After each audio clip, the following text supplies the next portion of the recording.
Carolyn Dube here. What's the play for today? Well, today I'm playing in my art journal.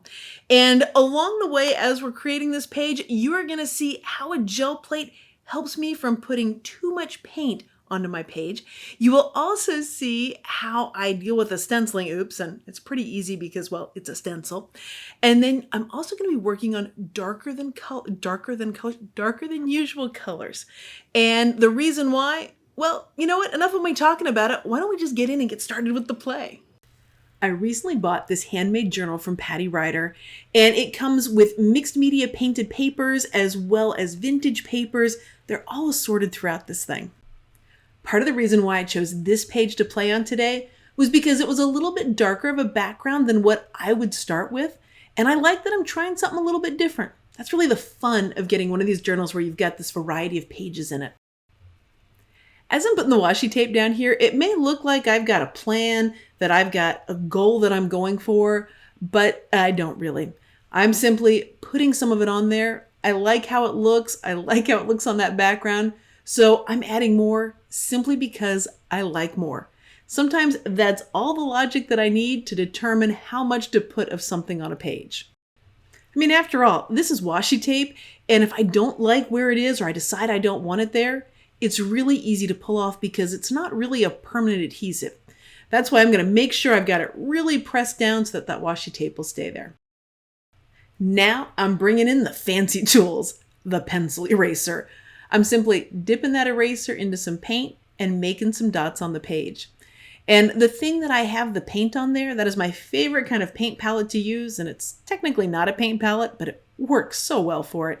And that is a little gel plate, just a little 3x5. It's easy to keep right there and put the paint on. When I'm all done playing, I'll actually take gel prints with whatever paint is left on there. And that way, every bit of the paint gets used. Nothing has to be wasted, so I don't end up with those globs of wasted paint on a palette. Well, now I'm going to tread into some controversial waters here, and that is I'm going to say everything doesn't have to match perfectly on an art journal page, or really anything that you do. Like the pink that I'm doing here, it was inspired by the pink in the washi tape, and it's not an exact match, and I am absolutely A-okay with that. And after all, when we're working in our own art journals, we absolutely get to do it in whichever way we want to. Now I'm going to add a little bit of scribble journaling in here that you can barely see because I'm using a pencil and wet paint, but it'll add just a little bit of texture to it. I did an eyeball match to find a blue that I think is close to the blue that's in the background of this paper, but again, if it's not an exact match, I'm A-okay with that. Now all I've done is do a couple of brush strokes on that gel plate, and then I'm putting it over onto the page. And why am I using the gel plate to do this and not just simply brushing it right onto the page? Well, that's because I can have a heavy hand with paint pretty easily. And what I wanted was a little bit lighter touch. I just wanted to add a hint of blue here and there, not do big areas of it like I did with the pink.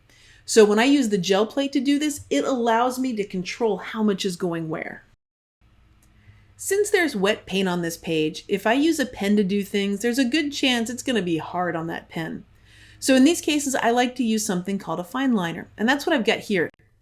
And when you get it, it's empty and you can fill it with whatever color you want. I'm using a fluid paint for this, and also too, the thing that I love about fine liners is the tips, because they've got a pin in the cap, they don't clog, which is really helpful for someone like me. Now those strips of washi tape up there, they were like a shelf or a ledge, and they were screaming out to me that something needs to be resting on them. And so I grabbed my Arches stencil and mask set here, and I started putting one of the arches on there. But after I looked at it, just having one of those up there, yeah, it needed to be a lot longer. And this is the great thing about stencils. They're just so flexible, they're so versatile. So I could do just one of these, or I can put a whole bunch of them next to each other and make it as long as I need it to be. All I do is take that first arch and line it up on the last arch that was already stenciled, and then I stencil those two there. And I just keep repeating this until the space is as full as I want it to be. Another thing that's really handy about stencils is you can work through the valley of the page. So the fold is right there in about the middle of this arch that I'm doing. But if I just hold the stencil down firmly with one hand, I can stencil it even over that valley. Now I'm about to show you another handy thing about stencils that wasn't intentional, but I'm really glad we have the flexibility to fix an oops with it. My intention was to have this arch resting on top of that washi tape like a shelf or a ledge. But when I lifted up the stencil, I missed it. This is an oops, an outstanding opportunity presenting suddenly. And I get to show you how you can make these arches as tall as you want them to be. Notice how I just lined the stencil up there and scooted it down a bit? Now I've added just that little bit so that the arch is now touching that washi tape.